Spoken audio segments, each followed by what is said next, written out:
eh, puntualmente en tratamiento integral de la patología aórtica y arterial de miembros inferiores, carótida, venosa y linfática.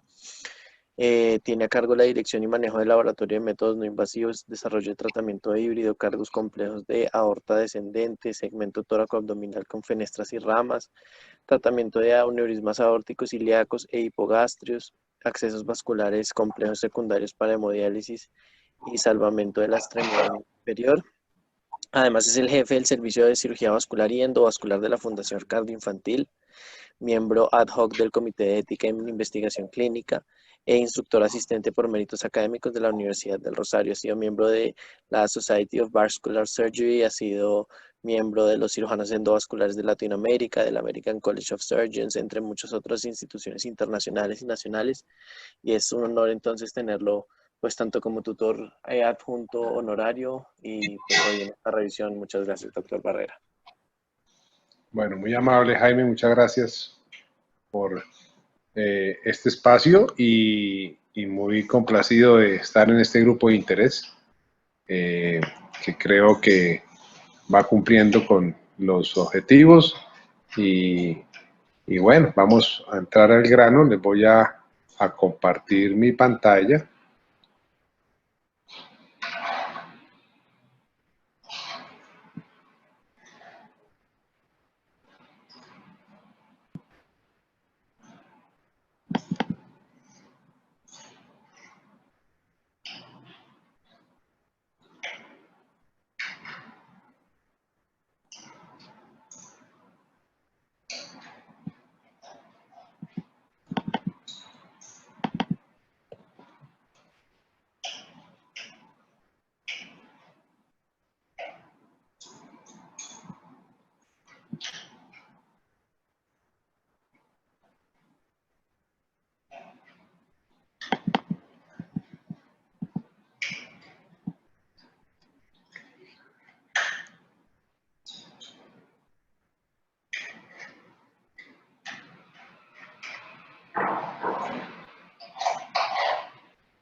¿Se está viendo?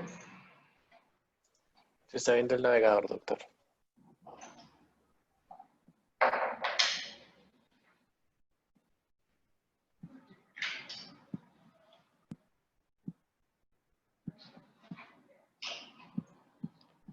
Muy bien.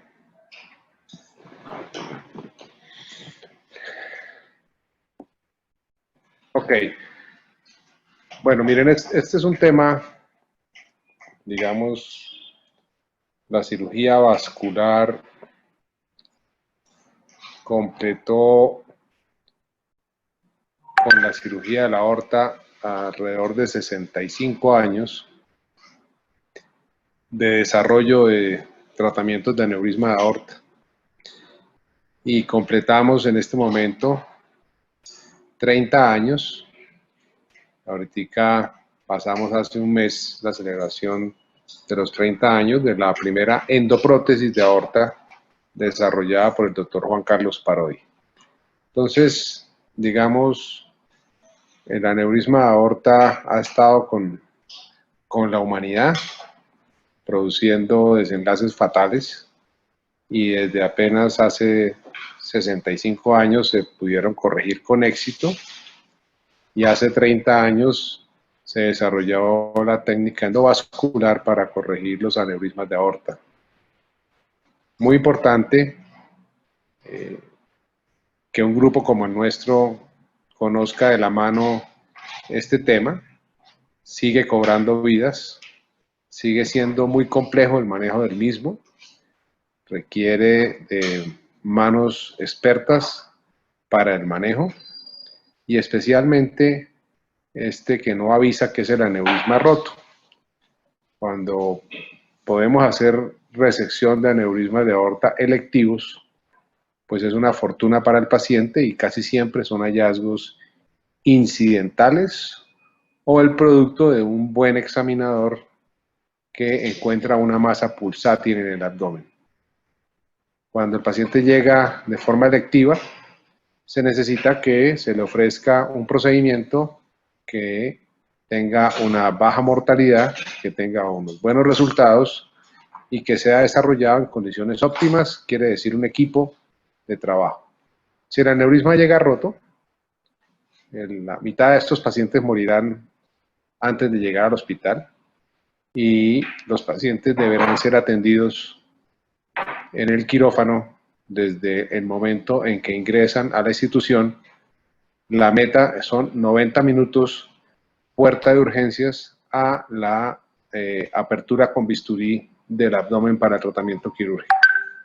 Entonces, bajo esos dos paradigmas, pues se necesita que el equipo esté entrenado, que el equipo pueda ofrecer resultados y que todo el equipo y el cuerpo médico de la institución conozca el tema, no importa su nivel de formación y no importa la ubicación laboral dentro del hospital. Entonces, mire que se describió por primera vez en 1952. Obviamente se necesitaron muchas condiciones. Una de ellas era con qué reemplazar la aorta, de qué materiales debían estar diseñados estos injertos protésicos. Se reemplazaron originalmente con homoinjertos de cadáveres, obviamente imagínense las condiciones precarias de desarrollo para utilizar los homoinjertos, casi que eran extraídos de la morgue del hospital y extraído el cemento aórtico y reemplazado en el paciente. Y finalmente, en estos 60 años, la técnica para la cirugía abierta ha sido la misma, que es el reemplazo del cemento aórtico. Amor. El reemplazo del cemento aórtico y el reparo mediante una técnica que se llama la endoaneurismorrafia, que es reemplazar con un tubo, ya sea un tubo recto, si se puede hacer reparación del aneurisma hasta la bifurcación, o el uso de un segmento bifurcado, de una prótesis bifurcada que nos permite hacer anastomosis debajo de las arterias renales y llevar ramas de un diámetro mayor en un injerto que se puede describir como un injerto en pantalón con dos ramas ilíacas. La reparación quirúrgica ha demostrado en estos años ser segura, está disponible en la mayoría de los centros, por lo menos con instrumental, con prótesis y con personal entrenado para hacerlo. Cuando se repara de manera electiva, pues previene la ruptura del aneurisma y lo que ha demostrado es que es duradero y que alrededor de 20 años en promedio tendríamos una reparación quirúrgica abierta con una prótesis sintética de las actuales sin que tengamos complicaciones. Esto es entre comillas porque pues también depende mucho del estado en que está la aorta donde hemos hecho la anastomosis y las ilíacas a donde se han hecho las anastomosis. Entonces puede fallar, el tejido protésico puede dilatarse, obviamente en la medida en que hemos desarrollado estos, pues no se dilatan, no se coagulan, pero son de todas maneras tejidos rígidos sobre unas arterias que pueden estar enfermas y puede ocasionar en algunas de estas zonas donde se ha hecho la anastomosis pseudoaneurismas o aneurismas anastomóticos que en el paso del tiempo, en el seguimiento, a veces tienen que ser reparados. Estos procedimientos se hacen bajo anestesia general. Esos pacientes requieren cambios de volumen sanguíneo intraoperatorios, requiere obviamente el manejo de un equipo de anestesia, requiere transfusiones sanguíneas, debemos tener pues disponibilidad del banco de sangre, tener la prótesis, tener las suturas y tener los cirujanos y el equipo de anestesia y cuidado intensivo adecuado para lograr el resultado. En los centros con desarrollo pues se ha establecido un protocolo para el manejo del tratamiento del aneurisma de aorta y el procedimiento quirúrgico implica clampear la aorta. Como ustedes entienden, al clampear la aorta, pues va a subir la presión. El paciente tiene que tener reserva cardíaca, buena función cardíaca. Después de abrir el aneurisma, debemos eliminar los detritus y los trombos que están adentro, los desechos, implantar la prótesis con sutura continua al segmento de la aorta y reemplazar todo el segmento que está enfermo hasta encontrar zona sana. Aparentemente no son todos posibles de realizar hasta la bifurcación y debemos prolongar nuestra anastomosis a las ilíacas, por lo menos primitivas, y en algunos casos estos aneurismas están acompañados de compromiso de las ilíacas, son aortoilíacos, a veces comprometen las arterias hipogástricas o pueden estar acompañados de aneurismas hipogástricos. Entonces este es nuestro aneurisma de aorta. La descripción típica es una granada de fragmentación dispuesta a estallar y a perder el volumen sanguíneo del paciente y morir en shock hipovolémico. Son una patología de predominio masculino. Está obviamente por encima de la quinta década de la vida si no tienen alguna enfermedad de base. O sea, para los pacientes con enfermedad normal, el deterioro de las paredes arteriales con asociado a factores de riesgo como la hipertensión arterial, la enfermedad aterosclerótica y el desarrollo del aneurisma. Obviamente, otra patología diferente, los pacientes que tienen síndrome de Marfan o que tienen necrosis de la capa quística de la media y otras etiologías que pueden presentarse en pacientes mucho más jóvenes. El antecedente familiar es muy importante. La presencia de aneurismas en padres y hermanos está directamente relacionado con la presencia en este paciente, o sea que la historia clínica, el antecedente de aneurismas rotos o ruptura, o muchas veces estos pacientes se quedan sin diagnóstico y quedan como una muerte súbita. Los pacientes fumadores tienen mayor tendencia a desarrollar aneurismas. Y los estudios mundiales reportan una incidencia del 1.3% en hombres entre 45 y 54 años, y fíjense cómo pasa al 12% en mayores de 75 años. La incidencia reportada para las mujeres pues es un poco menor, del 0 al 5%, efectivamente 0 en el grupo de 45 a 54 años. Sabemos que las mujeres están protegidas hasta la menopausia y de ahí en adelante las enfermedades cardiovasculares progresan de manera vertiginosa, alcanzando en el siguiente año, si la mujer no tiene los controles de factores de riesgo, a los hombres que llevan casi 30 años de desarrollo de la enfermedad. Y obviamente por encima de los 75 en las mujeres es cercano al 5% de la incidencia del aneurisma. Aquí les muestro lo que les mencionaba al principio. REVA es reparación endovascular, o EVAR en inglés, reparación endovascular de aneurisma de la aorta. Y la cirugía convencional, que es la cirugía, como le digo, abierta. Apareció la técnica endovascular y apareció para quedarse, y la técnica endovascular, pues, en contrapeso a la cirugía abierta, pues debería ser muchos de los resultados catastróficos y de los malos resultados y la morbilidad y la mortalidad en los pacientes mayores comparado con los pacientes jóvenes. Entonces, realmente la comparación entre cirugía endovascular con endoprótesis, cirugía mínima invasiva, entre comillas, y la cirugía abierta, pues debería tender a una menor mortalidad y menor morbilidad cuando reparamos el aneurisma de manera endovascular.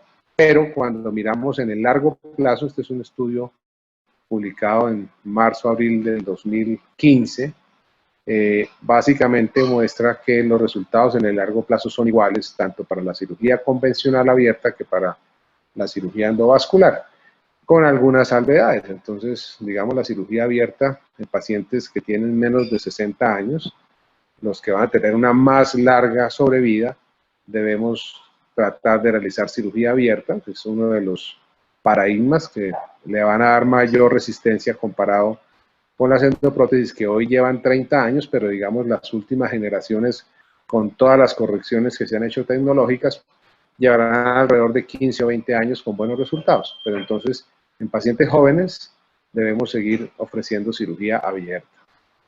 Los pacientes que vamos a llevar a cirugía abierta, pues es pacientes que tienen un riesgo perioperatorio bajo, o sea, que tienen, digamos, unos comorbilidades establecidas desde el principio que son bajas y, como les decía, que tienen una larga expectativa de vida mayor de 10 años. Y dejaríamos la técnica endovascular con una primera condición, es que la anatomía, o sea, que tengamos una anatomía adecuada y favorable para colocar una endoprótesis y hacer un tratamiento endovascular. Obviamente lo dejaríamos para los pacientes mayores y para aquellos pacientes con un riesgo perioperatorio muy alto, porque esta técnica endovascular hoy la podemos hacer con anestesia local, paciente despierto, sin intubar, con sedación, y ese beneficio sí realmente impacta en los pacientes mayores, nonagenarios y octogenarios, que comparado con la técnica de cirugía abierta. Entonces, cuando vamos a ver los resultados del tratamiento quirúrgico del aneurisma, depende de muchas variables. Lo que les mencionaba, una cosa es que yo encuentre el aneurisma y lo programe, y otra cosa es que llegue con síntomas, con ruptura, o paciente que llega en shock. Ahí en ese momento, pues los resultados están comprometidos porque, como les decía, la mitad se mueren, la otra mitad que llegan al hospital pueden morirse la mitad en los centros más experimentados que ofrezcan la cirugía. O sea que la mortalidad intrahospitalaria puede ser cercana al 50% o más, dependiendo del centro, la experiencia, y dependiendo si este paciente ingresa a esta puerta como su primera puerta, y no es un paciente que viene contrarremitido de otro hospital, o sea, llegó roto a un hospital de atención, de allí tuvieron que remitirlo a un cuarto nivel. Aquí ya el paciente lleva, digamos, una cruz en su espalda, y es que ya lleva mucho tiempo de ruptura. Y como les decía, la política institucional donde trabajamos en centros de especializados es 90 minutos del ingreso del paciente a urgencias y estar en el quirófano con el bisturí del cirujano en la mano. O sea, 90 minutos es 1 hora y media máximo. Cuando el paciente ya llega a otro hospital y debe ser trasladado, ya, digamos, ha perdido esa capacidad de sobrevida del 50% de los que llegan sobrevivientes al hospital. Los factores de riesgo: muchos de estos pacientes que ingresan con aneurismas rotos no hay tiempo de estudiarle su patología cardíaca, ni renal, ni pulmonar. Los pacientes que van a ingresar en condiciones y compromisos severos de su estado general que compromete la sobrevida. Otro punto muy importante: la experiencia del grupo quirúrgico. No es lo mismo un centro donde el grupo de cirugía opera un aneurisma al año en un sitio donde se operan 5, 6, 7, 8 o 10 al mes. Obviamente esa experiencia impacta mucho el volumen del hospital y el volumen del cirujano en cuanto al número de procedimientos que atiende al año. Y obviamente entendemos que esto no es un manejo individual, sino que es un grupo tratante, que es el equipo de anestesia, enfermería, unidad de cuidado intensivo, equipo de soporte sanguíneo con banco de sangre para poder hacer las transfusiones necesarias, tener un equipo para rescatar sangre, que es un cell saver, rescatador de células, que es muy importante para disminuir la cantidad de sangre, de banco de sangre transfundida al paciente. Y todos estos factores que estoy mencionando impactan en la sobrevida. Y la otra oportunidad más importante es que el centro donde el paciente ingresa tenga la cirugía abierta o la cirugía endovascular, viendo en este cuadrito los beneficios que tienen una y otra, dependiendo del paciente, de las condiciones anatómicas y lo demás.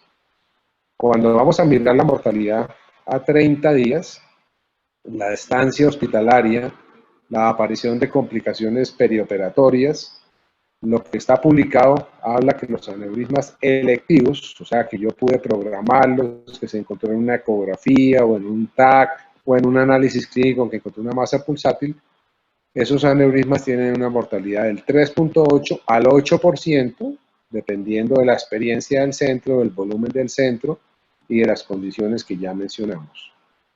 Los reportes de centros de alto volumen, como sucede con nosotros en la Fundación Cardioinfantil, pues la mortalidad de los pacientes selectivos debe ser cercana o menor al 2%, ¿sí? Y la estancia hospitalaria de un aneurisma, digamos, selectivo, puede estar cercano a 8 días. Nosotros tenemos estancias de 5 o 6 días, pero la incidencia de complicaciones posoperatorias debe estar alrededor del 17%. O sea, de todas maneras, digamos, estos pacientes son pacientes mayores que tienen sus órganos ya comprometidos, que tienen funciones pulmonares, cardíacas y respiratorias limítrofes, que obviamente al estar sometidos a un cambio de volumen, a veces se le cambia toda la volemia, 3 litros, 4 litros, 5 litros, pues estos pacientes reciben una carga muy alta de respuesta inflamatoria.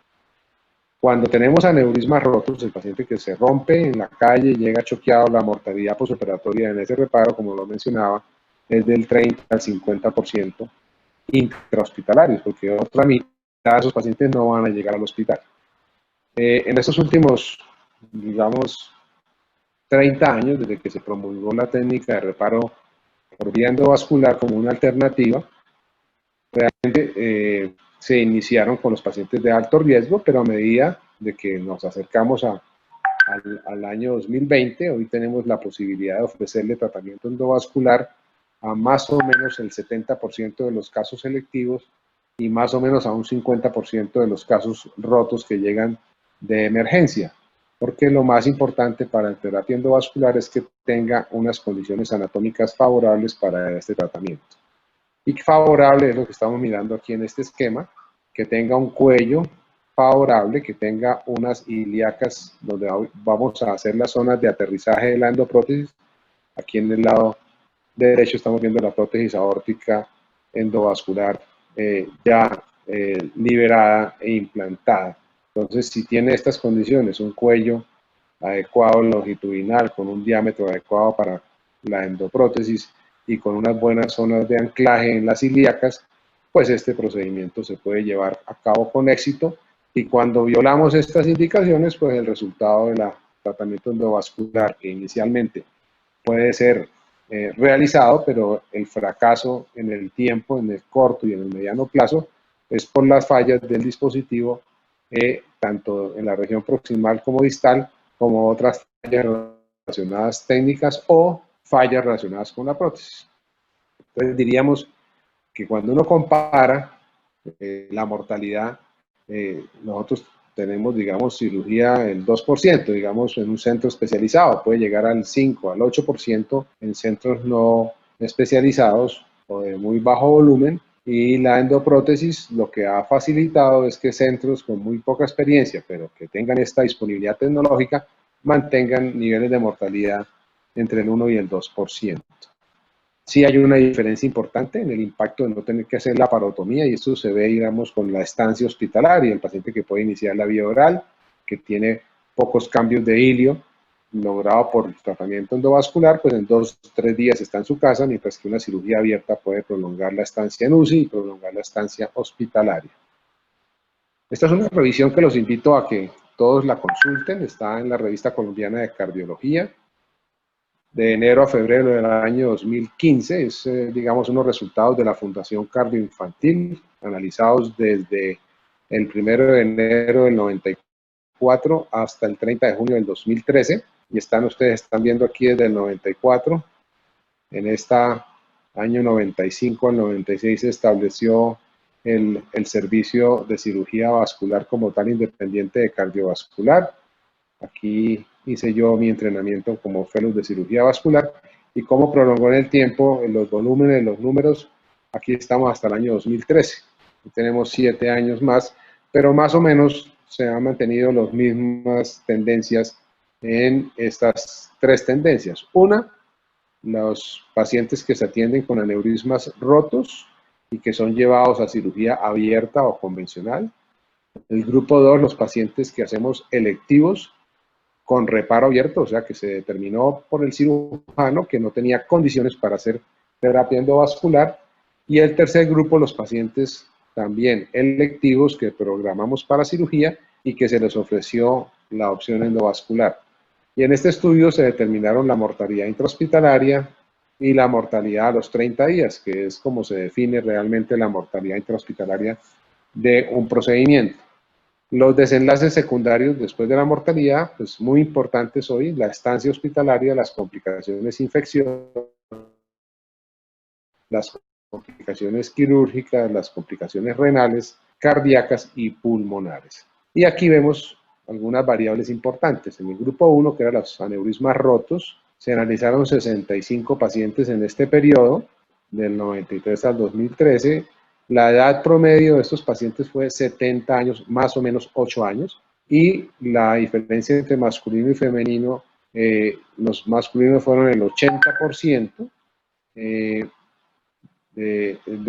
este grupo de los pacientes que fueron llevados de aneurismas rotos. Entonces se confirma lo que la literatura dice. Una cosa que hay diferencial es que uno puede abordar la cirugía a través de una laparotomía mediana y se llama transperitoneal. Aquí debo recordarles que la aorta no está en el peritoneo, la aorta es retroperitoneal. La aorta está con los riñones en el retroperitoneo. La porción más fija de la aorta abdominal es la porción supra o la porción a nivel de las arterias renales que sostienen contra el retroperitoneo la aorta. Esa anatomía de estar en retroperitoneo planteó que pudiéramos hacer una opción de abordaje extraperitoneal o retroperitoneal por una lumbotomía o por un abordaje que no fuera por línea media. Entonces hoy tenemos en la cirugía convencional y en nuestro hospital somos líderes en el abordaje retroperitoneal y en este grupo, estos 20 años, se analizaron y hicimos a través de peritoneo 58% de los pacientes y a través de vía retroperitoneal el 41% de los pacientes. Entonces existen esas dos vías. ¿Qué tiene la retroperitoneal? Pues es una vía que no compromete, no produce hilio, no hay incisión sobre la línea media, disminuye la posibilidad de ventraciones, no hay hilio abdominal, no hay hilio peritoneal, el paciente que se aborda por vía retroperitoneal puede iniciar la vía oral al día siguiente de la cirugía, o sea, realmente el retroperitoneal compite en cuanto a resultados, estancia hospitalaria con la técnica endovascular. La mortalidad global para aneurismas rotos en este grupo nuestro de la cardio infantil fue del 29%. Le había mencionado que más o menos la mortalidad aceptada está en el 50%, pero somos un centro, primero un centro de excelencia, somos un centro de referencia, y eso también hace una selección adversa de los pacientes, porque no es el paciente que llega a un hospital roto, choqueado.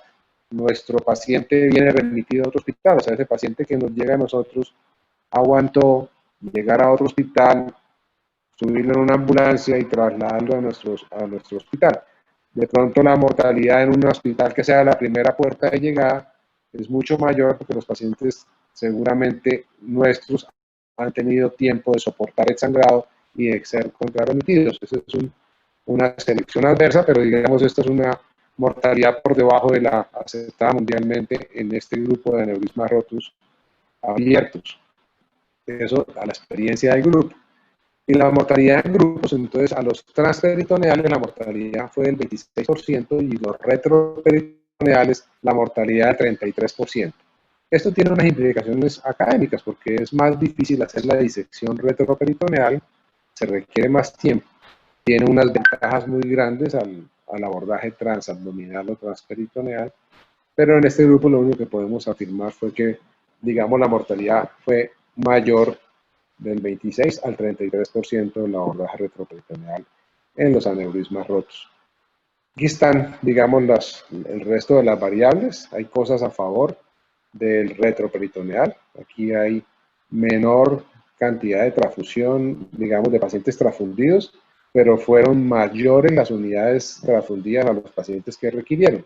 9 versus 14 unidades de sangre a los pacientes transfundidos. La estancia hospitalaria, fíjense que ya les hablé que el retroperitoneal permite un inicio de la vía oral muy rápida, entonces la estancia en UCI es menor comparado con la estancia en UCI de los pacientes con abordaje transperitoneal.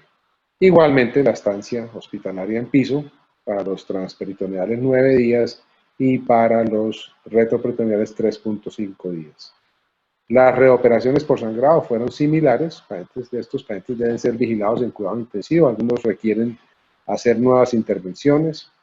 La incidencia de arritmia, infarto agudo de miocardio no fue diferente. Tuvimos más incidencia de infecciones, 8% en el grupo transperitoneal comparado con el 5% de retroperitoneales, y la mortalidad en este grupo, pues digamos, ya la mencionamos, es 10 casos en el grupo transperitoneal versus 9 en el grupo retroperitoneal, sin embargo, la mortalidad fue mayor para el grupo retroperitoneal. Esta es, digamos, la prótesis en un abordaje retroperitoneal, cómo se aborda la aorta. Estamos obviamente sin necesidad de trabajar con el intestino, ni el colon, ni la apertura del peritoneo. Esta es una revisión de Cochrane, que los invito también a que la revisen. Está publicada por los chinos en el 2015, comparando lo que les acabo de mencionar. Entonces, digamos, ese es un punto de una línea de investigación que podemos mantener en nuestro grupo de interés, y es la diferencia entre el abordaje transperitoneal, retroperitoneal o terapia endovascular. Este es el grupo de los pacientes, hablamos ya de los rotos ahora, los pacientes en la cardioinfantil que fueron programados para cirugía electiva. Entonces se intervinieron en el grupo de cirugía abierta. 433 pacientes fueron llevados a cirugía convencional.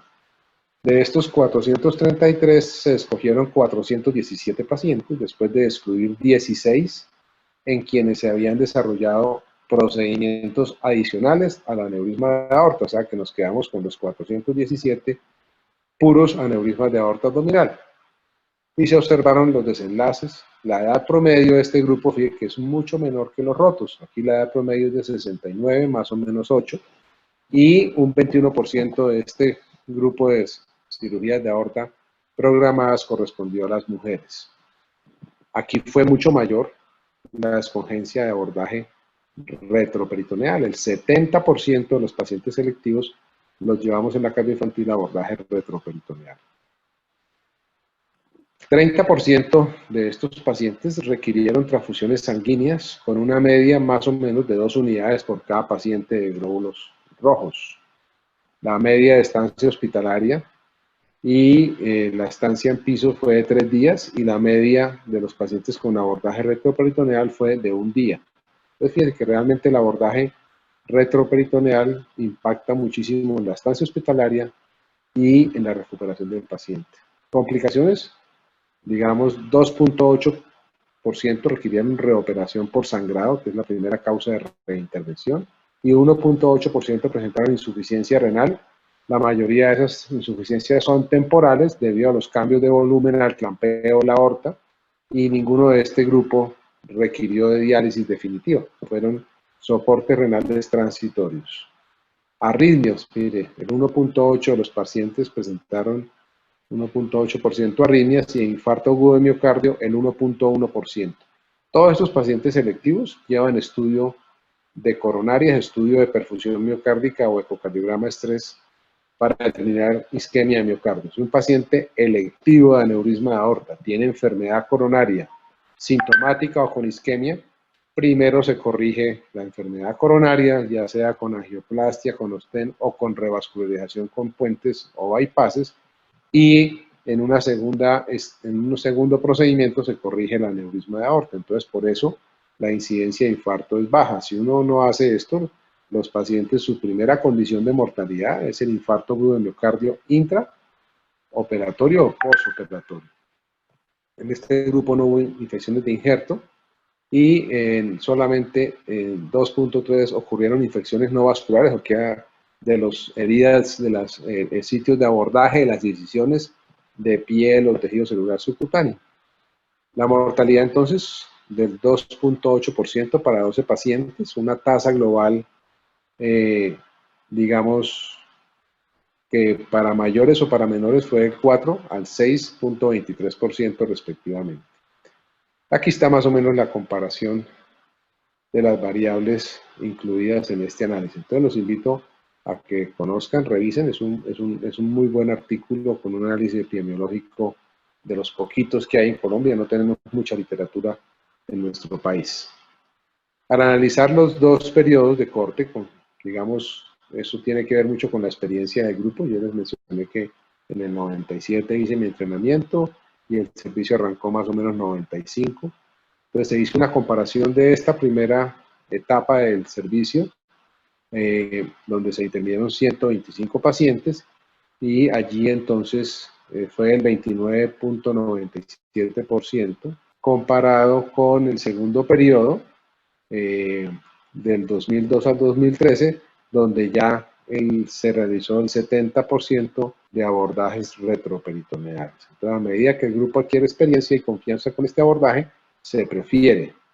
Eso es un aumento de 233% en el número de los casos, y la mortalidad registrada para el primer periodo fue el 4.8, y fíjense cómo con la experiencia, en nuestro grupo la mortalidad bajó al 2%.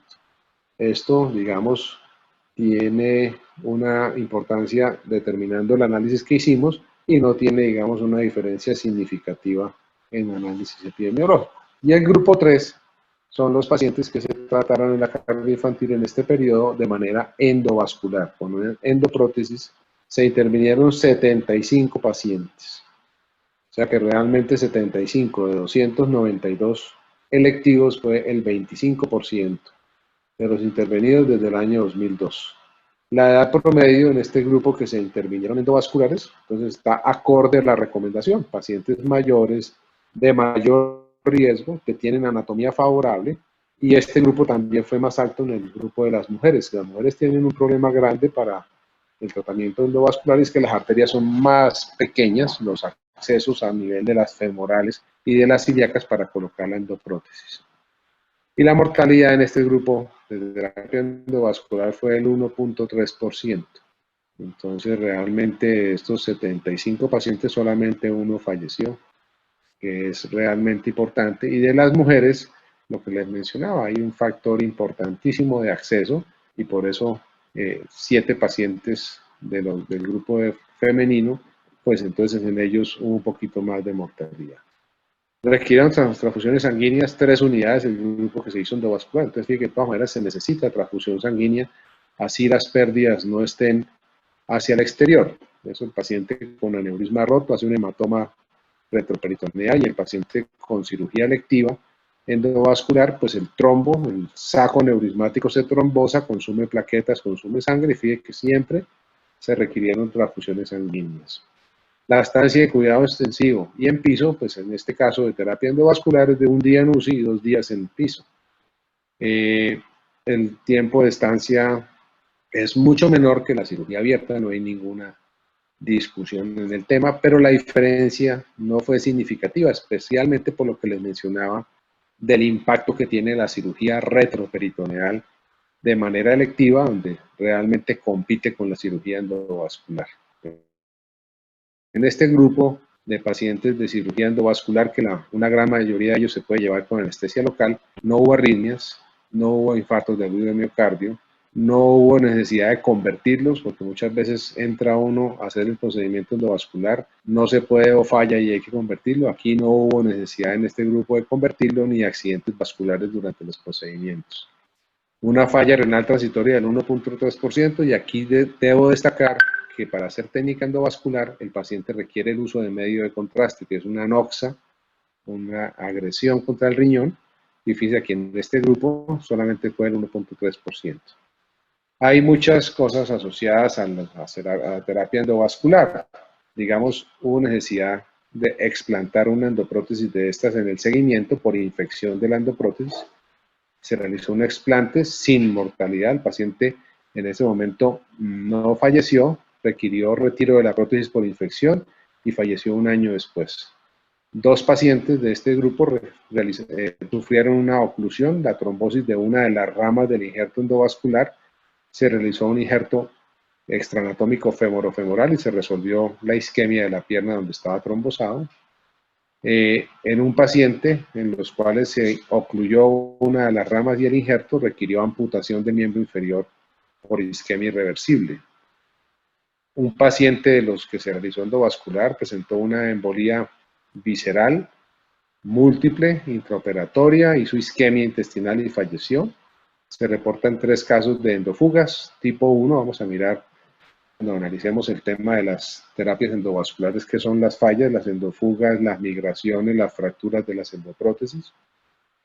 Hubo un caso tipo 2 después de 3 años que requirió la embolización de una lumbar, y solamente en un caso se detectó una migración distal. La migración es que el dispositivo queda exactamente a nivel de las renales o debajo de ellas, y con el paso del tiempo migra, se desplaza y se corre y puede algunas veces volver a activarse el aneurisma. Esta migración sucede mucho en los pacientes con enfermedad pulmonar obstructiva crónica, pacientes que tienen EPOC, que es otra de nuestras líneas de investigación en este grupo de interés, que es los pacientes con EPOC y aneurismas de aorta. El seguimiento, digamos, muy alto para nuestro país, a pesar de que nosotros no somos una institución organizada de manera vertical. Hay instituciones que tienen una EPS dentro de la institución y todos los pacientes de la EPS están allí, entonces eso es una organización vertical que permite un seguimiento mayor. Nosotros trabajamos para todas las EPS, no son los pacientes nuestros, pero sin embargo en este trabajo se logró hacer un seguimiento del 51%. Este es un dato importante, quiere decir que una institución que pueda hacer un 50% de seguimiento a sus pacientes, que no se pierdan, eso es un logro grandísimo para Colombia. Mientras que, digamos, el grupo endovascular, que es el grupo que tiene que tener seguimiento más cercano por las fallas, el seguimiento fue del 79.4%, otro también un logro muy importante para este grupo, o sea, no perder los pacientes y poder corregir las fallas y las posibles complicaciones en el largo plazo de las endoprótesis. Si uno no tiene un paciente que pueda seguir, no debería ofrecerle un tratamiento con endoprótesis, porque este paciente requiere seguimiento a los 3, a los 6 meses, al año, a los 2 años, con tomografía, con ultrasonido. La sobrevida de nuestros pacientes en la cardioinfantil de aneurismas rotos fue una sobrevida menor, pero sin una diferencia significativa comparado con los aneurismas electivos. Fíjense que la mediana de todo el grupo de pacientes en seguimiento fue 10 meses aproximadamente. Entonces, pues eso permite tener estadísticas en nuestro país de un solo centro, no es multicéntrico, pero pues es importante revisarlas. Del análisis de este estudio, pues hay muchas cosas, el número de casos atendidos por año de reparo abierto y cómo se clasifica la terapia endovascular. Definitivamente, si el cirujano tiene un volumen alto, intermedio o bajo, los resultados son diferentes. Este estudio demostró la característica más influyente para disminuir la mortalidad del reparo abierto fue el volumen de casos realizados por el cirujano, contrario al reparo endovascular, que no se demostró que influyera en el volumen y en el resultado. O sea, nosotros hacemos cirugía endovascular a los pacientes adecuadamente elegidos, con buena anatomía, y de esta manera, comparado con retroperitoneal, no se demostró diferencia en nuestro grupo. El promedio de casos por año, el volumen intermedio para reparo abierto y el volumen bajo para reparo endovascular, pues no es lo que se cumple, digamos, en los centros de alta referencia. Nosotros tenemos 30% de reparo endovascular, pero la mayoría en el mundo se hace un 70% en centros de Europa, de Estados Unidos, endovasculares y solamente un 30% abiertos. En los últimos años, a raíz de las publicaciones de resultados y fallas a largo plazo, hay un estudio que es el estudio británico, que también los invito a que lo revisen, habla de que es mejor operar los pacientes con cirugía abierta, tienen menos problemas en el seguimiento, no se someten a tantas tomografías como se hace en el endovascular, tienen menos mortalidad entre los 5 y los 10 años. Entonces, este boom de la terapia endovascular ha venido siendo reevaluado realmente entre costo, beneficio, complicaciones y seguimiento. Ya se hizo otro estudio europeo tratando de validar lo que se publicó en el estudio británico, pero yo creo que lo que hemos venido haciendo en la Fundación Cardioinfantil es lo que hoy el mundo promulga, y es que la mayoría de los casos les va mejor con una terapia de cirugía convencional y solamente hacer endovascular aquellos que vamos a ver que funciona y que no va a fallar. La mayoría de casos han sido intervenidos por el mismo equipo quirúrgico en nuestro hospital, que tiene un volumen alto de casos para cirugía abierta, y digamos, por eso la cirugía endovascular se hace en casos que tenemos garantía de que le va a ir bien. Factores descritos en cuanto a edad, mayores de 75 años, creatinina mayor de 1.8, sexo femenino, infarto agudo reciente y síndromes coronarios inestables o falla cardíaca, son, digamos, los factores que están asociados a mayor mortalidad en la cirugía de aneurismas de aorta abdominal. Entonces recuerden, pacientes mayores creatininas de 1.8. El sexo femenino es un marcador para mortalidad, un infarto agudo reciente o un evento coronario y la falla cardíaca. Entonces, fíjate que aquí está lo que cobra vida de nuestros pacientes independiente de que técnicamente se pueda hacer la cirugía de la aorta. Aquí hay unos reportes que deben conocer quienes revisan el tema, el estudio controlados que hay sobre aneurismas, el estudio DREAM, el EVAR 1 y el suizo, el sueco vascular, perdón, para pacientes de cirugía abierta, donde realmente la mortalidad en estos grandes grupos está entre 3.38 y 9.6%, que realmente se compara con nuestro hospital, los estudios de poblaciones en Estados Unidos del Medicare y también el estudio del Hospital de Veteranos, muestra en Estados Unidos 19.000 pacientes operados en 17 años, la mortalidad fue del 4.8%, cosa que nos hace estar orgullosos en la cardio infantil de mantener los resultados en ese mismo estándar. Los mejores resultados en mortalidad a 30 días lo tienen grupos como el de Herzl en Estados Unidos, que tiene, en Alemania, perdón, que tiene 1.2% de mortalidad. O sea, eso es un grupo de reporte de referencia y de alto volumen. En la serie que reporta este artículo, la mortalidad fue del 4.8% para el primer periodo y del 2% para el segundo periodo del 2002 a 2013. La mortalidad global para todo el periodo es de 2.8%. No hay una diferencia significativa, pero sí se observó una tendencia a disminuir en el segundo periodo. Una discrepancia muy marcada de mortalidad en estudios que se mencionan en la literatura y registros de centros de bajo volumen, donde la experiencia es menor, pues hay disparidad en los resultados. La mortalidad reportada para pacientes con aneurismas rotos continúa siendo alta, entre el 30 al 50%, y como les decía, pues tenemos una selección adversa de que solamente llegan a la cardio infantil los pacientes cuando ya han estado en otro hospital, o sea, esto les produce una sobrevida mayor porque son los que han aguantado la ruptura en un periodo largo y transporte.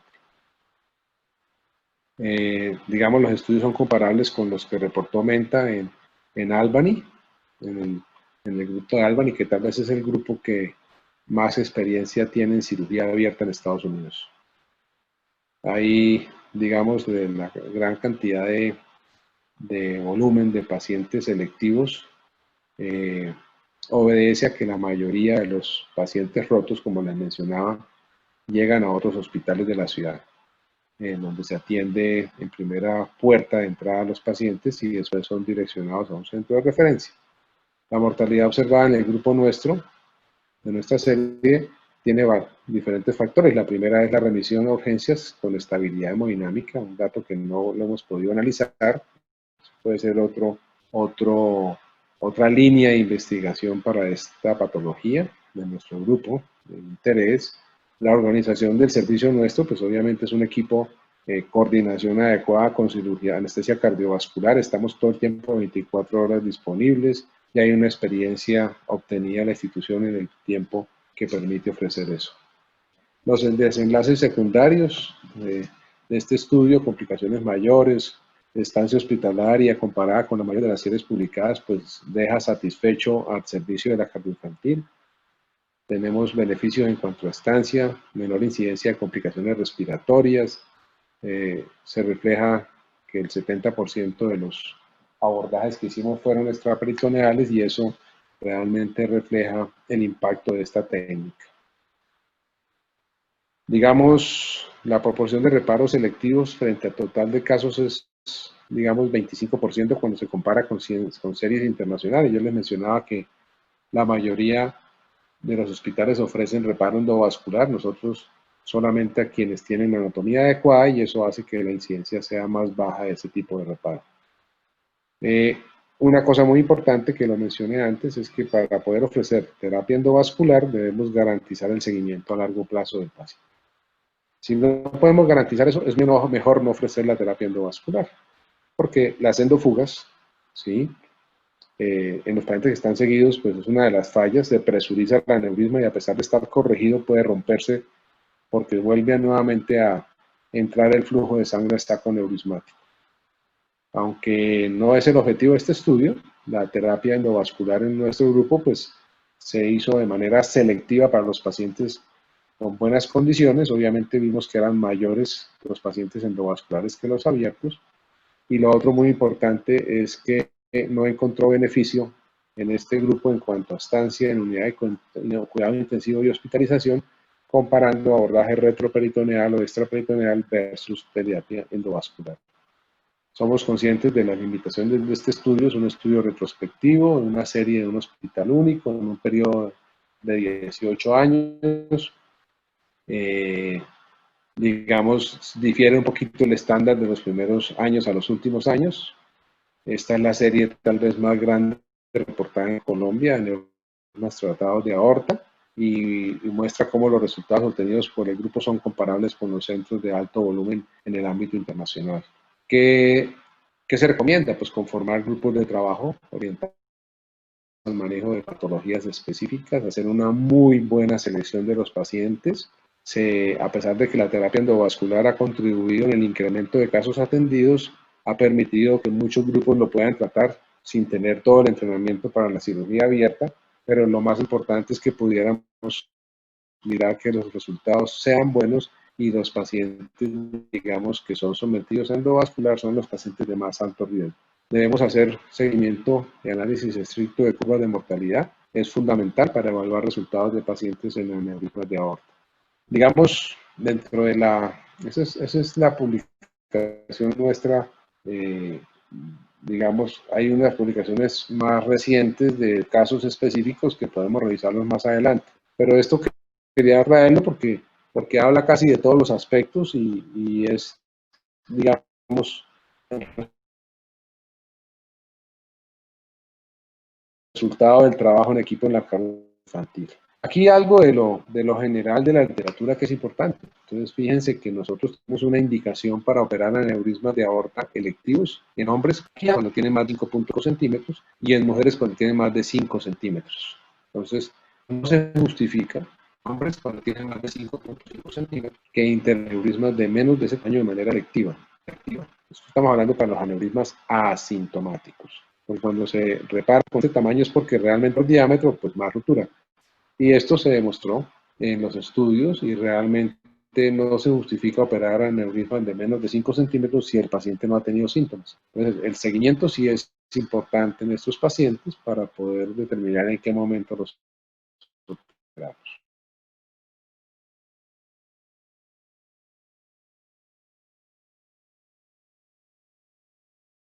Ver el cuello donde está sana la aorta, ¿verdad? Es ver el cuello donde está cirugía con el abordaje transperitoneal en las ilíacas e implantar una prótesis bifurcada o un injerto en pantalón, digamos, para describirlo gráficamente. Es un injerto sintético de Dacron, de tela de blue jean, mejor dicho. Es un tejido. Hay dos tipos de tejidos vigentes en nuestro medio para la utilización. Uno que tiene una trama más cerrada que otro.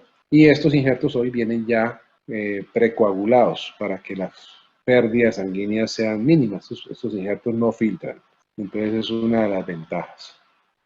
La reparación abierta ha ofrecido, pues obviamente, un mayor tiempo de vida a los pacientes, les cambia realmente la expectativa de vida cuando se reparan de manera electiva. Digamos, lo que ya miramos, lo que está en la literatura, mortalidades en la cirugía abierta del 4 al 5% y algunos grupos hasta el 8%. ¿Cuáles son los problemas? Pacientes con edad avanzada, con enfermedad cardiovascular, otras comorbilidades. Estos pacientes deben colocar tratamiento quirúrgico endovascular y aquí simplemente quiero recordarles que también poniendo en riesgo en la balanza riesgo-beneficio en unos pacientes en los cuales someterlo a cualquier tipo de tratamiento tiene un riesgo quirúrgico prohibitivo y esos pacientes deben ser sometidos a cuidado paliativo, manejo de clínica de riesgo quirúrgico ni endovascular ni abierto. O sea, existe el paciente en el cual debemos limitar los esfuerzos terapéuticos, sentarse con la familia, explicarles que no vamos a modificar su expectativa de vida ni sus condiciones de calidad de vida y lo que sí vamos es de pronto a empeorarla, a agudizarla y esos pacientes pueden ser manejados de manera paliativa, claro, aliviando el dolor, acompañando, como todo lo que hacemos en medicina, siempre es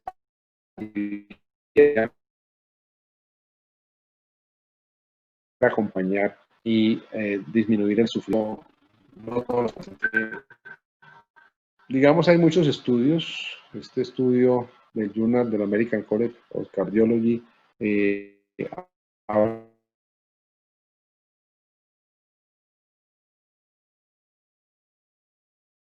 sobre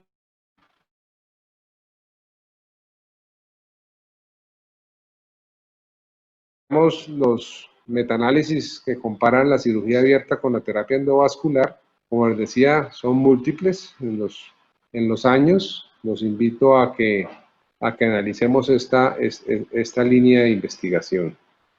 Este es un metaanálisis donde se analizaron, digamos, 10 trabajos publicados sobre 6 estudios de diferentes intervalos para comparar, digamos, con lo que les mostré nuestro. 1.400 pacientes fueron sometidos a terapia endovascular de aneurisma de aortas y 1.427 con cirugía abierta.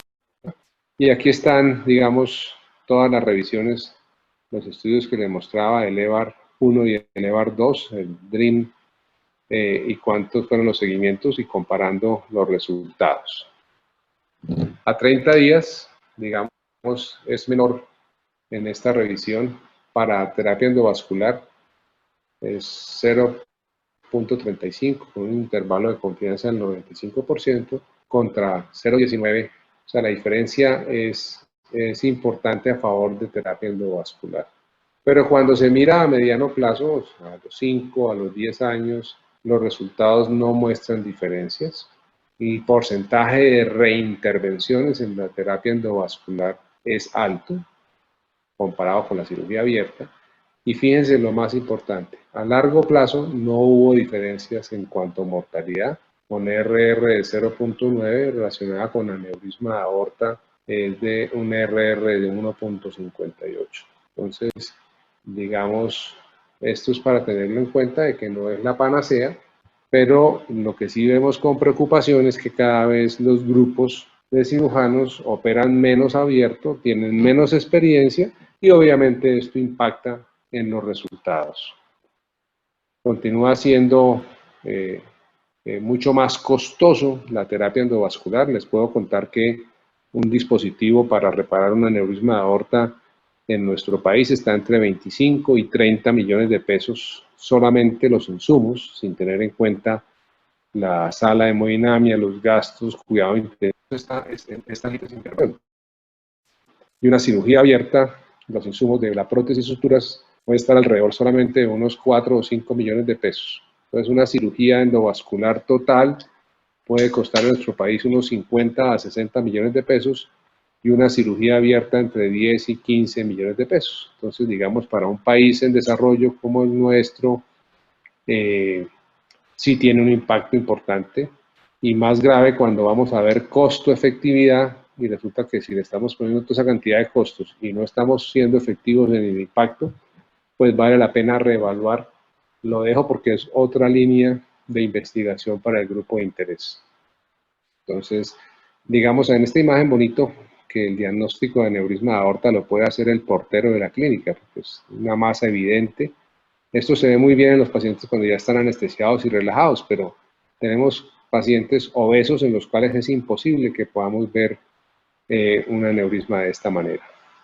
Aquí hay, digamos, lo que les mencionaba, los costos directos de terapia endovascular versus la cirugía abierta, los costos en los pacientes de urgencia, que realmente, digamos, a veces se puede perder todo el esfuerzo y el paciente fallece sin tener el dispositivo endovascular y se quedan esperando que claro, para el paciente que está roto, que está en urgencias, pues es mejor la terapia endovascular, pero siempre y cuando la tengamos establecida en el hospital, si no, la conducta es abrir el paciente y salvarle la vida y no dejar perder tiempo. El tiempo de ruptura impacta en la mortalidad del paciente.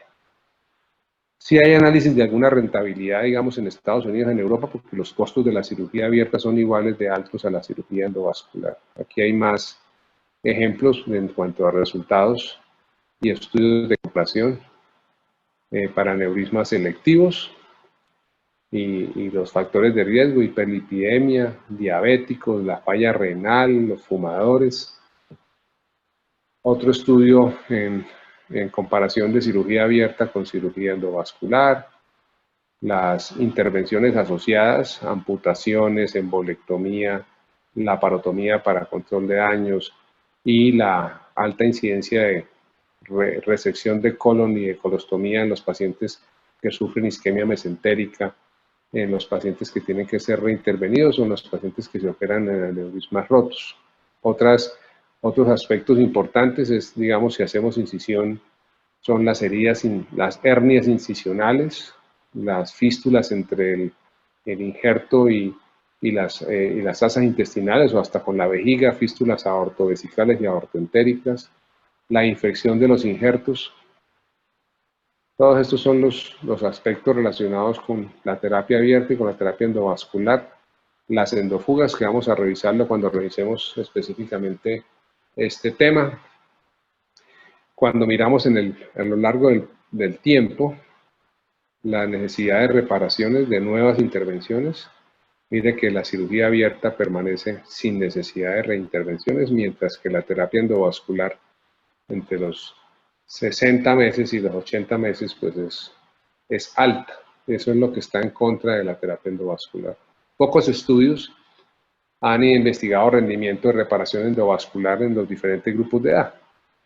Sí se han concentrado muchísimo en los grupos de edad avanzada y allí es donde más fallas hay en los periodos cortos y a largo plazo, porque los pacientes tienen enfermedad aórtica, tienen enfermedad pulmonar. Es probable que no se logre demostrar lo que se pensaba, y era que podíamos pasar a la terapia endovascular a los pacientes jóvenes a través de intervenciones tempranas. Seguramente tendremos que ver todas las discusiones actuales, como les mencionaba, el Reino Unido, entre la terapia de mortalidad de 4.3% comparado con 1.8% de la terapia endovascular, y esta serie que mostró resultados con una mortalidad del 1% en los aneurismas aórticos abiertos selectivos. Se requiere obviamente la selección de más pacientes, montar programas de tamizaje para detectar aneurismas de aorta electivos, porque afortunadamente hoy tenemos muchos centros que tienen tomografía, que hacen ultrasonido, y ahí es donde se encuentran de manera incidental los aneurismas. Si pudiéramos hacer un tamizaje y una búsqueda activa en las EPS, en las poblaciones que ya están controladas, podríamos detectar a tiempo aneurismas antes de que sufran ruptura. La literatura en cuanto a cirugía abierta y endovascular, hay distintas visiones según los artículos, y como les decía, lo más importante es que hay que identificar cada uno de los grupos, el grupo electivo, el grupo de los pacientes jóvenes. En general se da preferencia a terapia endovascular en muchos de los metaanálisis, análisis a 30 días, pero no se demuestra, digamos, impacto en la mortalidad asociada. La cirugía abierta tiene una indicación absoluta en cuanto a resultados de morbilidad en buenas manos, no tanto lo económico, pero sí es muy importante que la cirugía abierta está más disponible en muchos más centros que la terapia endovascular, que implica dispositivos, equipos de hemodinamia, insumos, pero vemos con preocupación que grupos han perdido entrenamiento en la cirugía abierta debido a que la mayoría de los casos selectivos lo hacen endovasculares. Hubo un desarrollo de tratamiento de los aneurismas de aorta por vía laparoscópica, pero los resultados fueron superados por la terapia endovascular, que hoy, digamos, sigue siendo hacia el futuro una tecnología que vino para quedarse y nunca se desarrolló, digamos, de una manera adecuada la cirugía laparoscópica de aneurismas ni la cirugía robótica. Los resultados fueron superados por la terapia endovascular versus la cirugía abierta. Entonces, seguramente vamos a ver en el tiempo de aquí en adelante cambios en los paradigmas, análisis, discusiones en este aspecto. Cuando se adopta una terapia endovascular y ve uno el impacto en los pacientes, uno se emociona porque realmente es mínimo. El paciente ni siquiera supo qué se le hizo, está comiendo a las 6 horas, está en su habitación a las 12 horas y realmente esto hace que haya una presión sobre los grupos a ofrecerlo, pero cuando uno mira los resultados de esta corrección anatómica a sitios, zonas sanas y una sola intervención, pues va a reñir con los terapias. Este es un ejemplo de un caso de un aneurisma roto en el cual decidimos que no era candidato para una terapia endovascular. Ustedes ven la ruptura, pero no tenemos anatomía. Este paciente es una de las indicaciones claras de que a pesar de que está roto, de que tenemos un paciente mayor de 70 años, no tenemos anatomía para ofrecerle por cuellos, por angulaciones. Aquí podemos ver, digamos, la angulación de este aneurisma en el cuello y después una gran tortuosidad de las ilíacas y unas ilíacas con unas dilataciones que impiden que el aneurisma sea, entonces lo implantamos de tipo abierto a pesar de ser roto. Esto es obviamente una apertura por la laparotomía, es más rápido el control cuando tenemos un paciente en shock.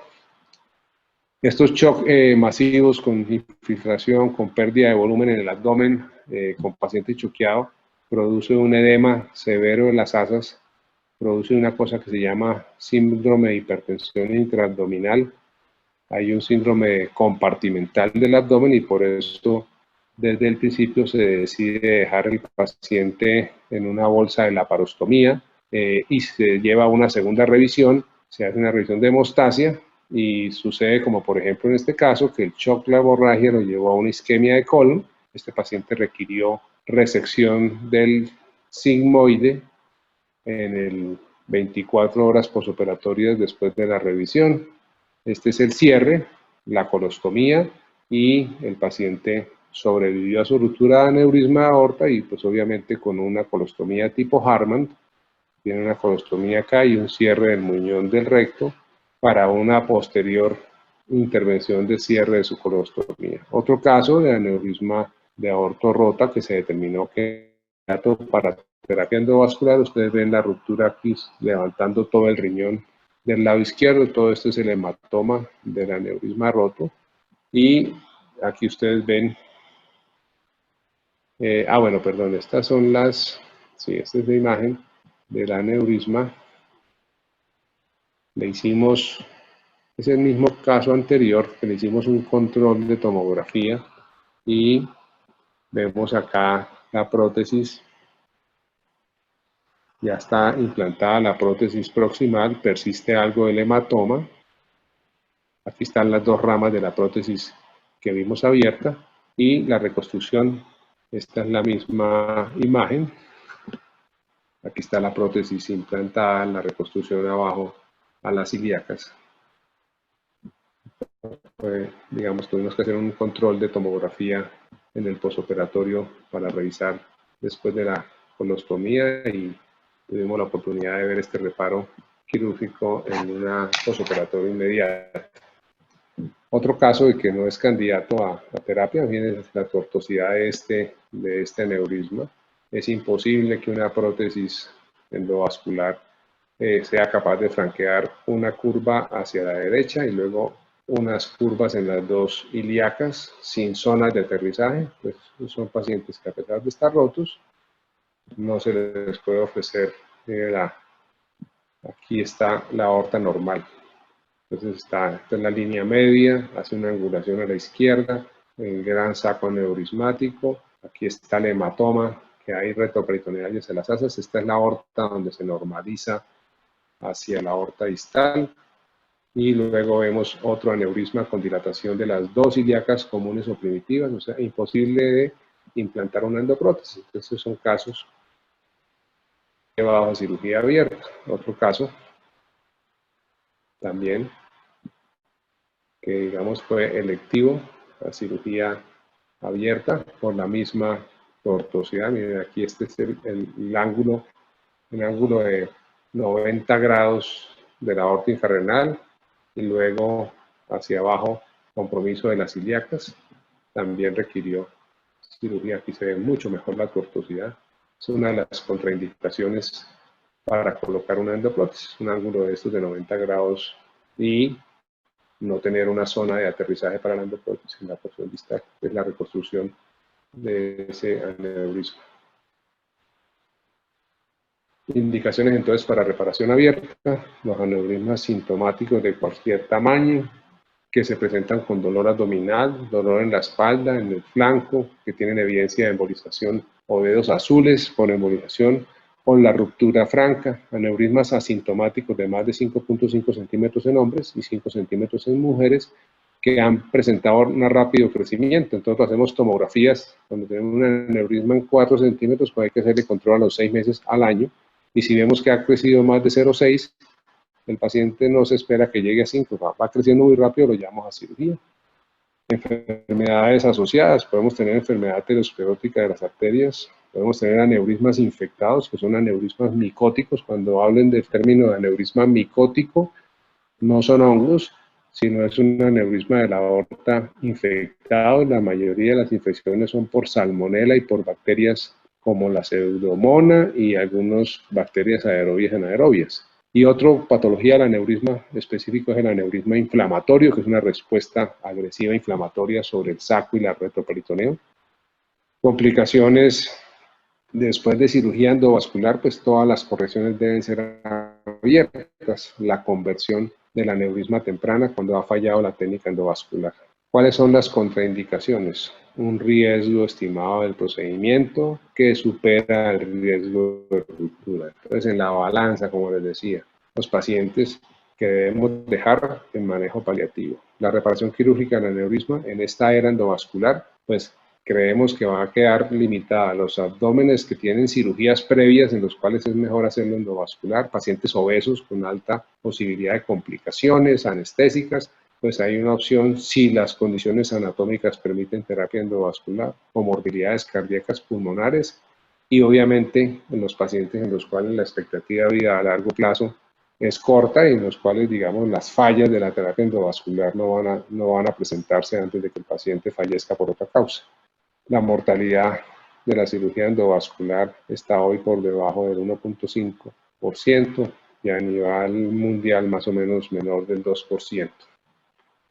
Hay otro grupo de pacientes, para terminar la presentación, que son pacientes que no tienen anatomía, que tienen compromiso del aneurisma hasta las arterias renales y se llaman yuxtarrenales. Estos pacientes, digamos, sí que menos tienen posibilidad de terapia endovascular. Tenemos, digamos, unas terapias endovasculares muy complejas con unas endoprótesis fenestradas que las hacemos en nuestro medio, están disponibles. Entonces, pues, obliga esta tecnología, que puede costar 3 veces más que una terapia normal de 50 millones, puede llevar a 150, 180 millones, tener todos los dispositivos y lograr un tratamiento de estos. Y definitivamente, pues, siempre una alternativa es la cirugía abierta, pero tenemos técnicas disponibles de este tipo, chimeneas, que son unas técnicas con diferentes prótesis. Prácticamente son el 15% de los aneurismas de aorta abdominal que no tienen cuello por debajo de las arterias renales, y el que, digamos, la cirugía abierta convencional es una de las primeras elecciones para este, y con experiencia obviamente en abordaje retroperitoneal. La cirugía abierta tiene para este tipo, pues tampoco es alta, del 2 al 7% la mortalidad, y tiene obviamente mayor incidencia de falla renal. Si tiene necesidad de cambiar las renales, pues aumenta el riesgo. Pero la mayoría de estas insuficiencias renales son temporales y no requieren terapia renal de reemplazo o diálisis definitiva. Hay lo mismo, una discusión grande de cuál es el mejor abordaje. Para nuestro grupo, el abordaje es retroperitoneal para este tipo de aneurismas. Y obviamente, cuando hacemos terapia endovascular, pues el medio de contraste también aumenta la insuficiencia renal, pero digamos tampoco es significativo el impacto. Hay grandes publicaciones respecto a las terapias endovasculares para aneurismas yuxtarrenales o suprarrenales. Aquí hay ejemplos de una disección de aorta infrarrenal que requirió corrección quirúrgica abierta. Otro ejemplo que requirió hacer un bypass a una de las arterias renales.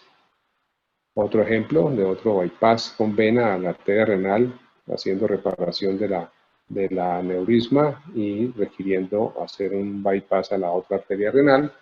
Otro ejemplo de operaciones en los cuales, digamos, la técnica de abordaje quirúrgico, este es un paciente monorrenal, entonces, pues, digamos, se pierde la necesidad de tener que tratar la renal de este riñón que está atrófico y nos quedamos únicamente con el abordaje a una de las arterias renales y aquí está el bypass para esa arteria renal. Para llevarnos a la casa, yo creo que la cirugía abierta sigue siendo muy importante, requiere que nuestros cirujanos estén entrenados, que los grupos quirúrgicos conozcan el tema. Tenemos una alternativa que es la terapia endovascular, que seguramente seguirá vigente y estará demostrando en cuáles grupos de pacientes será mejor.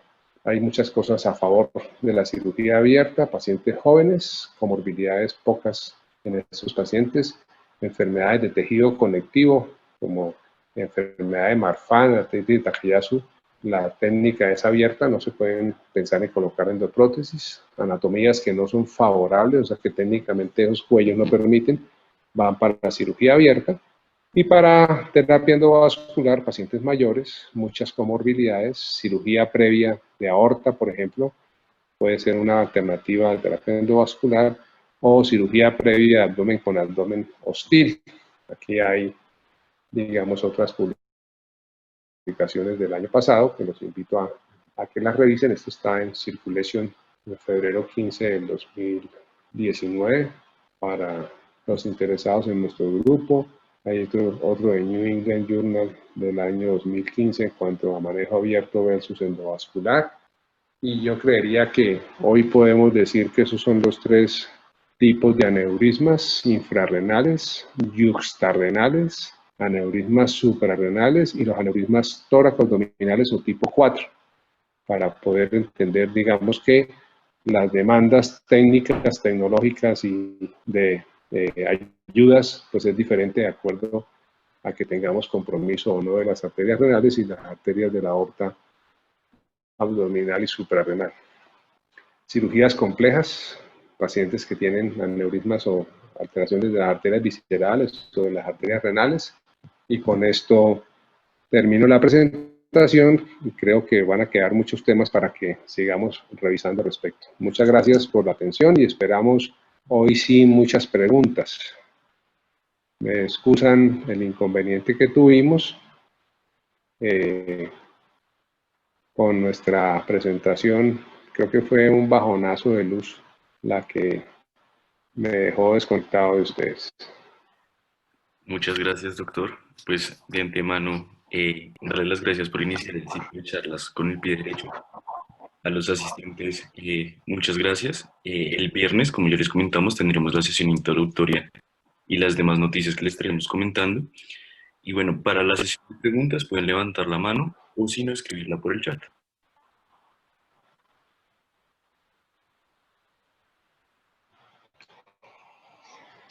Muy bien, preguntas, anímense sin miedo.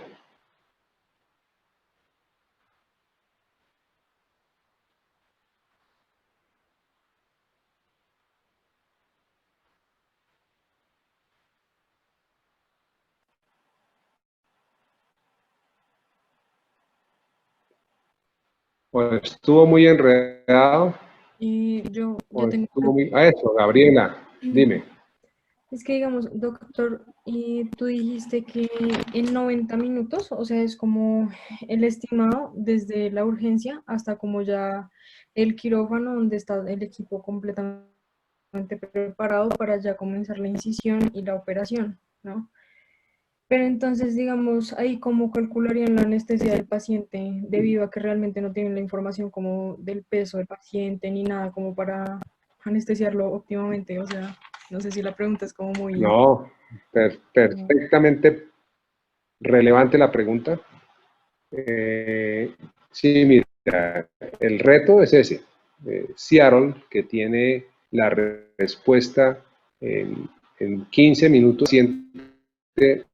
sea donde le suceda algo en Seattle, está en el hospital. Ojalá nosotros tuviéramos una posibilidad de que nuestro sistema de ambulancias y de red de urgencias y el sistema CRU funcionara de esa manera. Pero digamos, si ustedes entran al SBS, a la página del SBS, de la Sociedad Americana de Cirugía Vascular, van a encontrar un protocolo. El protocolo se ha tratado de implementar en todos nuestros hospitales que abordamos este tema. Y digamos, hay unos paradigmas que no cambian.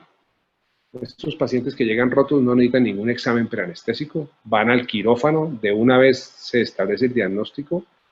Ojalá pudiéramos hacer una tomografía antes de llevar el paciente al quirófano. Esto nos define de una vez si podemos hacerle endovascular, qué tipo de abordaje vamos a hacer, retroperitoneal o no, cuál prótesis tenemos lista. Toda esa información, una tomografía de la aorta abdominal con reconstrucción en los tomógrafos de nuestros hospitales se demora 7 minutos. Y si tiene multicorte, entre más multicorte y más tecnología, más rápido es. Es una inyección endovenosa.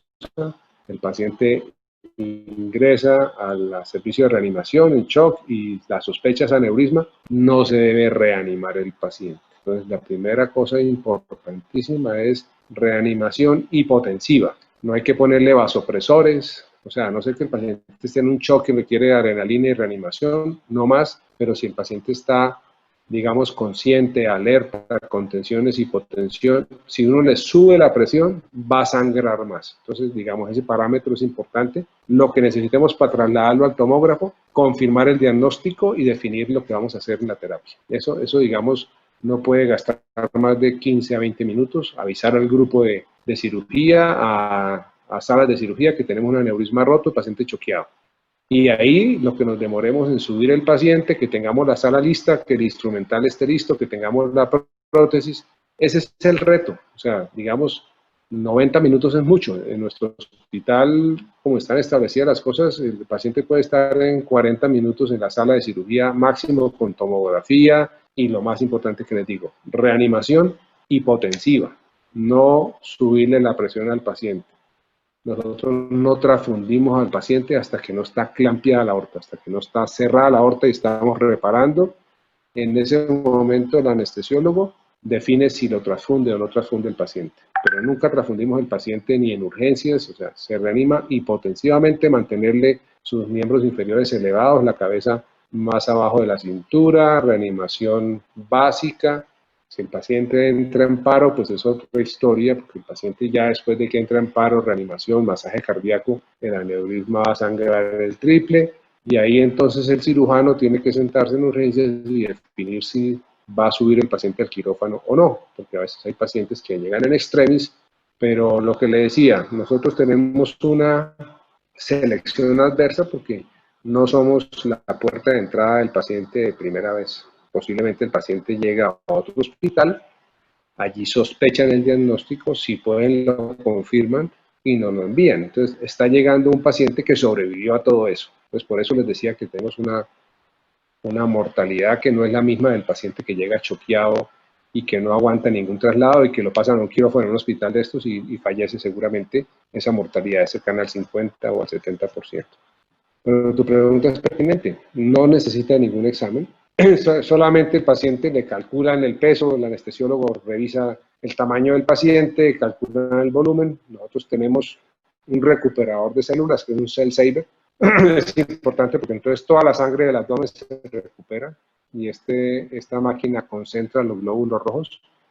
Más o menos se necesita 1 a 3, o sea, si sangra 1500, recuperamos más o menos 300 de glóbulos rojos. Si sangra 3000, recuperamos.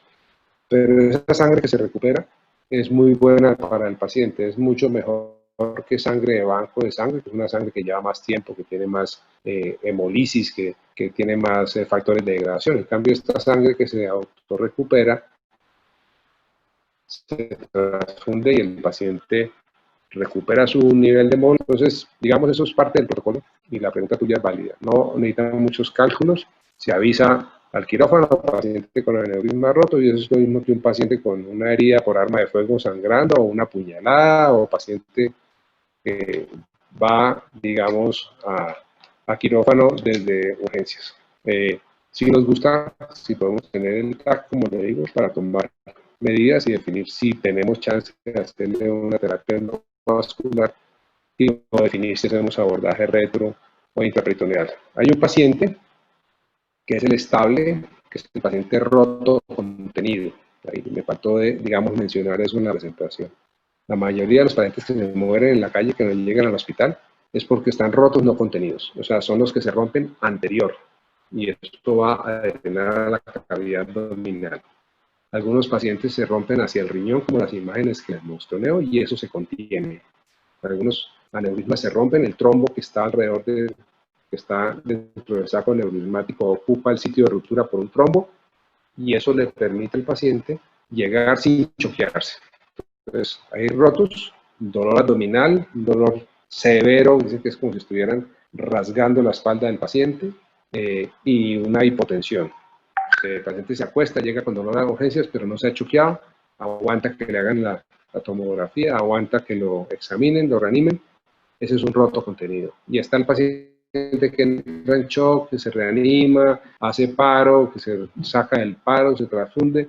Ese paciente tiene una mortalidad mucho mayor. Y son muchos de los que no llegan a la puerta del hospital. Lamentablemente, dentro de nuestro sistema son reportados como muerte súbita. A algunos no se les lleva por la edad y todo a necropsia y se quedan sin diagnóstico. Que se infartó, que hizo un aneurisma cerebral, pero la mayoría mueren de muerte súbita, mueren a la madrugada, en la noche. La gente cree cosas que con el cambio de luna, que sí, seguramente donde hay estaciones, en los periodos de invierno y cambios a la primavera, se presentan más rupturas, está asociado a periodos respiratorios. En nuestros medios son con las lluvias. Estamos en un periodo de lluvias, de frío, de mayor periodos gripales, y esto obviamente desencadena más rupturas. Eso es lo que tenemos más o menos en nuestro medio. Pero muchos pacientes no llegan y se quedan sin diagnóstico. Muy buena tu pregunta. Muchas gracias. Muchas Por gracias. aquí estaba en el chat, había una pregunta de quién era. Tomás Morales. En cuanto al manejo posoperatorio